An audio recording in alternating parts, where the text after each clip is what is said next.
Hello everyone. My today's topic is 1848, the revolution of the liberals.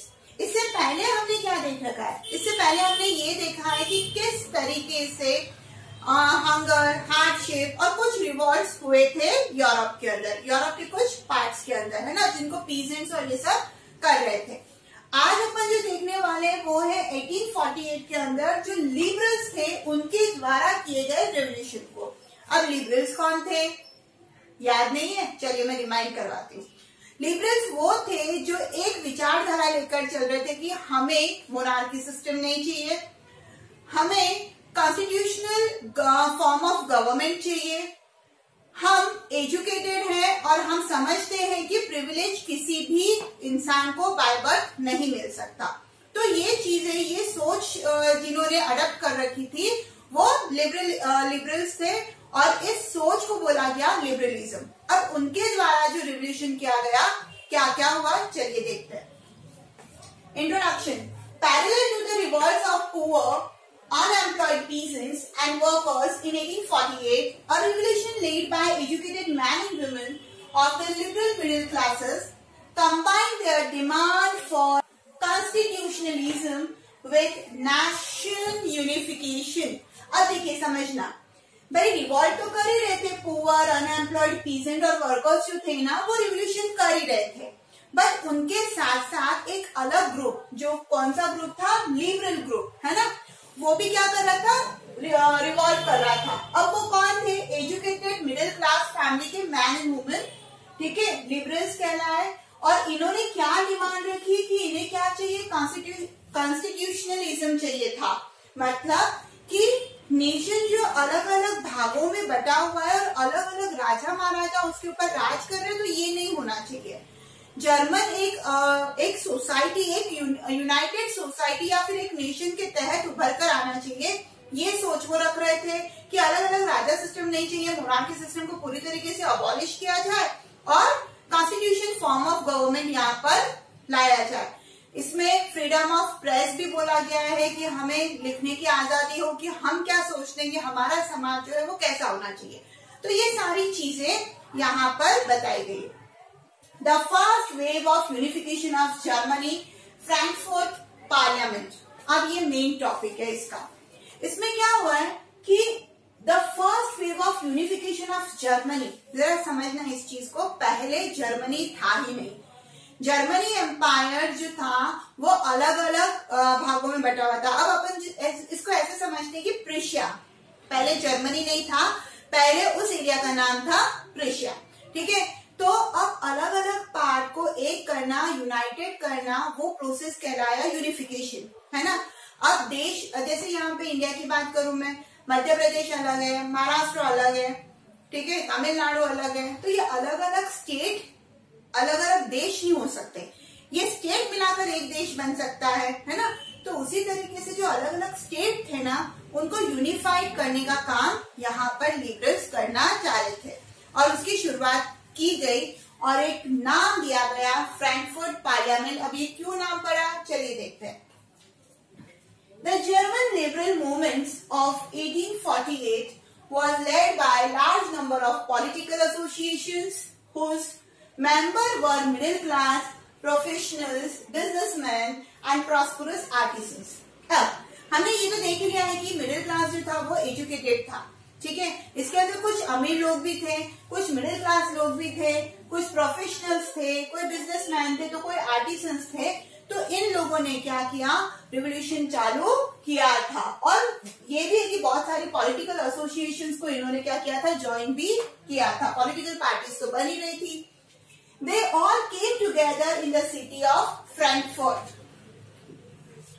है ना। ये सभी इन्होंने क्या किया, रिवोल्यूशन चालू तो किया, बट इन्होंने एक प्लेस डिसाइड करी कि हम क्या करेंगे, फ्रैंकफर्ट जो सिटी है वहां पर सब जने मिलेंगे and decided to vote for all German national assembly on 18 May 1848।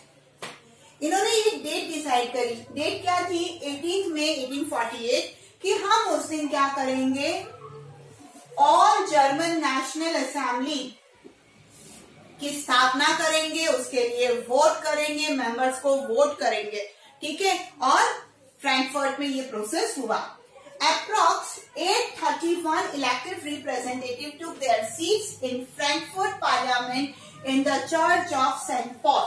Frankfurt एक सिटी का नाम है, तो उसमें जो चर्च था सेंट पॉल नाम से, तो वहां पर ये मीटिंग की गई थी और ये बोला जाता है कि 831 इलेक्टेड रिप्रेजेंटेटिव्स वहां पर प्रेजेंट हुए थे।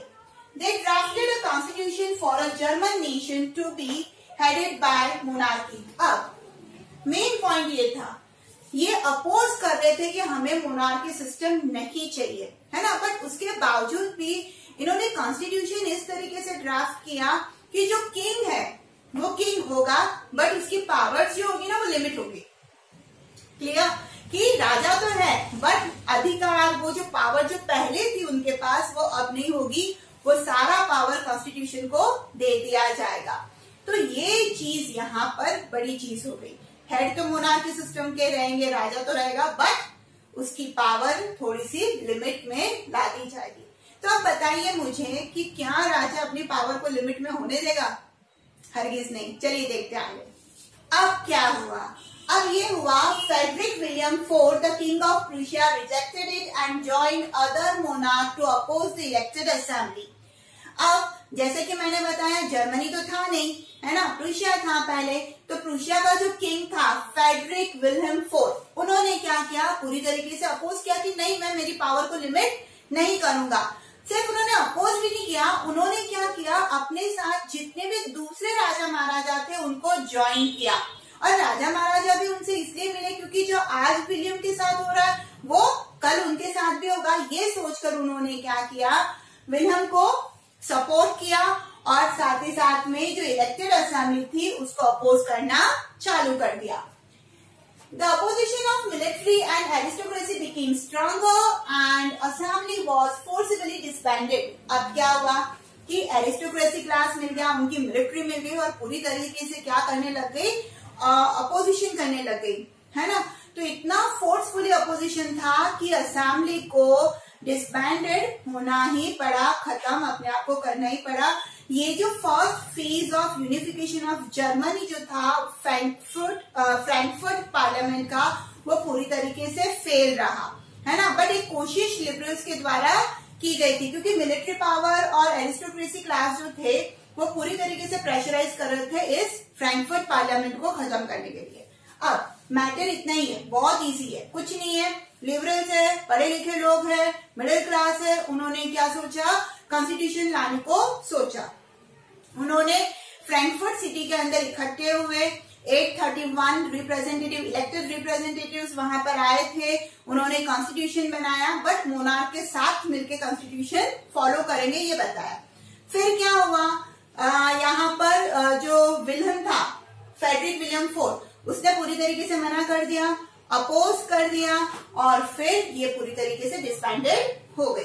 अब मैटर इतना ही है, बट इसके ऊपर क्वेश्चन है ना घुमा के पूछे जाते हैं। चलिए देखते हैं कि इस पैराग्राफ के ऊपर कौन से क्वेश्चन बन रहे हैं। Describe the revolution of liberal of 1848 in Germany.